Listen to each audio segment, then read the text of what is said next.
Habang mainit ang diskusyon sa social media, habang ang balita ay puno ng sigawan, sisihan at propaganda, may isang kwento ng tahimik na pagkilos na hindi mo pa naririnig o hindi mo pa nakikita dahil masyado kang busy sa kakascroll sa mga social media platforms o di kaya busy sa paglalaro ng mga online games o di kaya busy sa trabaho o negosyo. Ito ang kwento ng isang relihiyosong organisasyon na hindi nakikibahagi sa political noise, ngunit aktibo sa ground operations. Ito ang hindi mo alam sa mga gawain ng Iglesia ni Cristo na lumilingap sa sangkatauhan. Hindi ito haka-haka, hindi ito katang-isip, ito ay dokumentado, ngunit hindi na ibabalita sa mga mainstream medias. Yan ang ating tatalakayin sa episode na ito. Ngunit bago natin simulan ay nais lang po sana naming magpaabot ng pasasalamat sa ating kapatid na nagbigay ng super thanks sa channel na ito. Shoutout po sa iyo kapatid. Pagpalain po kayo ng ating Panginoong Diyos.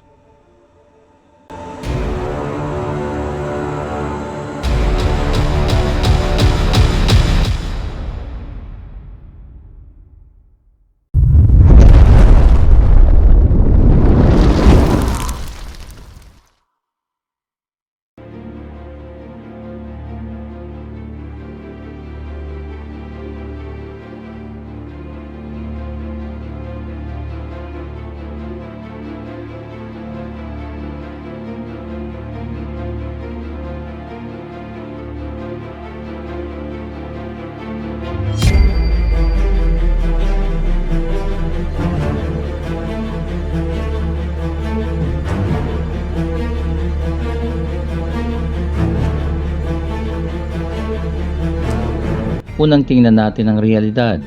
Noong 2022, sumiklab ang full-scale invasion ng Russia sa Ukraine.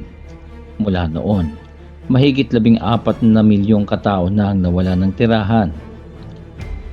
Sa Gaza naman, kasunod ng patuloy na tensyon at military strikes ng Israel mula 2023 hanggang taong kasalukuyan, mahigit 2 milyong Palestinians na ang naapektuhan ng blockade, airstrikes at kakulangan ng batayang serbisyo. Saan sila napunta? Sa mga evacuation shelters, sa mga refugee camps, sa mga lansangan sa mga bansang pansamantalang kumukup-kup sa kanila. Marami ang namatay at marami ring na-displaced sa kanilang mga tahanan dulot ng mga digmaan.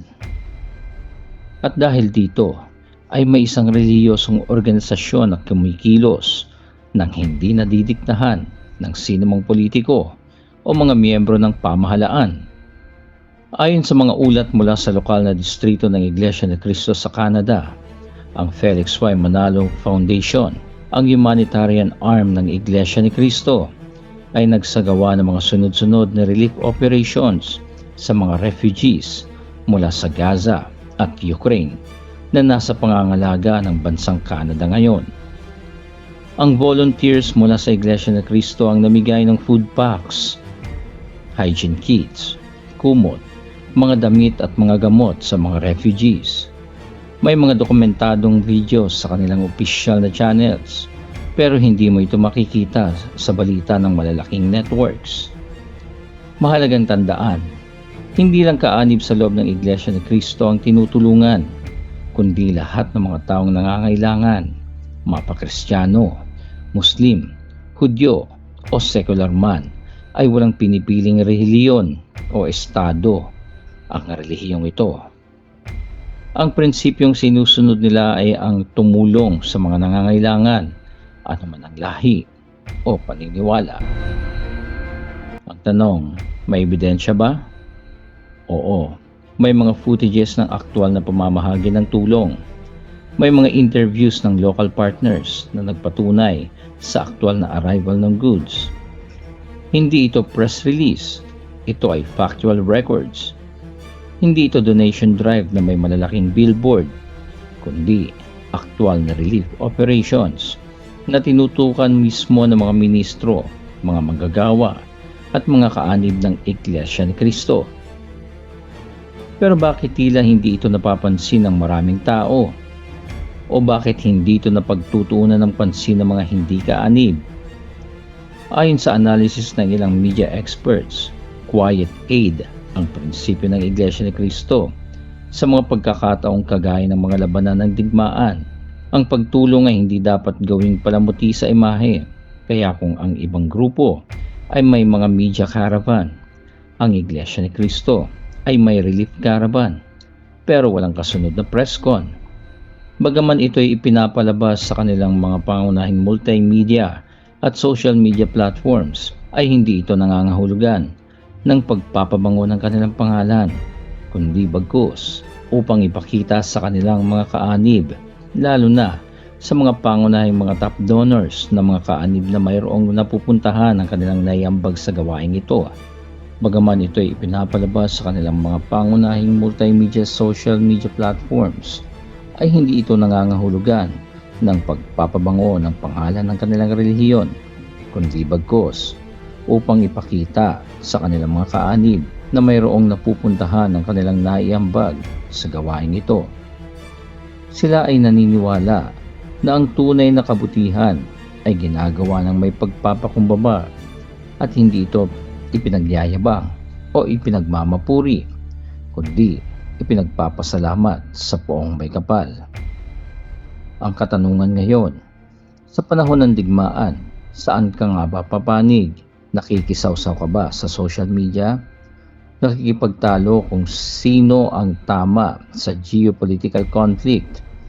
O bahagi ka ba ng mga tahimik na pagkilos na tunay na nagliligtas ng buhay ng mga taong nilalang din ng ating Panginoong Diyos? These unfortunate events, members of the Church of Christ here in the eastern part of Canada fully prepared and united themselves in an AIDS humanity project.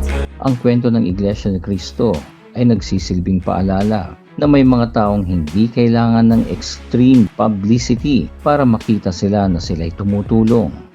May mga organisasyong hindi kailangang sumali sa ingay para gumawa ng kabutihan, at ito'y napatunayan na ng Iglesia ni Cristo magmula pa noon hanggang sa ngayong panahong kasalukuyan. Ngayong alam mo na, sa gitna ng gulo sa Gaza at Ukraine, habang ang karamihan ay nag-aaway-away, pakatatandaan na may mga taong kumikilos, tahimik, totoo at tapat. Ito ang hindi mo alam, ang hindi mo nababasa sa mga headlines ng mga sikat na mainstream medias, pero nangyayari at pinapangyari ng may kapal. At sa huli, ang mga tunay na bayani ay hindi palaging sumisigaw. Minsan, ang boses ng kabutihan ay nagmumula sa bulong, pero sapat na para baguhin ang mundong ating ginagalawan.